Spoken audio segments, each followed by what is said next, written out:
Hello अस्सलाम वालेकुम, welcome to my YouTube channel. दोस्तों स्वागत करता हूं आपका एजे ओरिजिनल चैनल में। दोस्तों आज की वीडियो में हम बात करेंगे कि बेनज़ीर इनकम सपोर्ट, एहसास, कफ़ालत और 2000 वाली पेट्रोलियम पैसे जो है हम कैसे ख़ुद चेक कर सकते हैं। दोस्तों होता यह है कि हम घंटों लाइन में खड़े होने के बाद हमें पता चलता है कि हमारे पेमेंट अभी तक नहीं आई हुई। तो आज की वीडियो में मैं आप लोगों को बताऊंगा कि आप अपने घर पर ही अपना पेमेंट जो है ख़ुद चेक कर सकते हैं। अगर आपकी पेमेंट आई हुई होगी तो आप जाके वहाँ पे अदायगी मरकज़ जो है अपनी पेमेंट जो है वसूल कर सकते हैं। लेकिन उससे पहले अगर आप मेरे चैनल पर नए हैं तो चैनल को लाजमी सब्सक्राइब कर दें और साथ में दिए गए बेल आइकन को लाजमी दबाएं ताकि मेरी न्यू आने वाली वीडियो आप लोगों से मिस ना हो सके। तो चलते हैं आज की टॉपिक की तरफ। दोस्तों देखें, इसके लिए वेबसाइट तो नहीं है, लेकिन इसके लिए एक हेल्पलाइन है।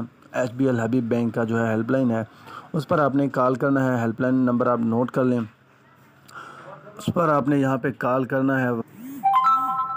देखें दोस्तों, आपने यहाँ पे जैसे आप यहाँ पे हबीब बैंक पे का हेल्पलाइन पे कॉल करेंगे, उसके बाद आपके डिटेल पूछा जाएगा, शनाख्ती कार्ड नंबर, आपका नाम, आपके वालदा मोहतरम का नाम। उसके बाद आप जो भी डिटेल उनसे पूछेंगे बेनज़ीर इनकम सपोर्ट या एहसास कफ़ालत के बारे में या 2000 के बारे में, आपको टोटल जो है इन्फॉर्मेशन बता दी जाएगी। अगर आप वहाँ पे आपकी पेमेंट आई हुई होगी, उसके बाद जाके आप वहाँ पे अदायगी मरकज़ पे जो है अपनी पेमेंट जो है वसूल कर सकते हैं। अगर आज की वीडियो आप लोगों को अच्छी लगी तो चैनल को लाज़मी सब्सक्राइब कर दें। अल्लाह हाफ़िज़।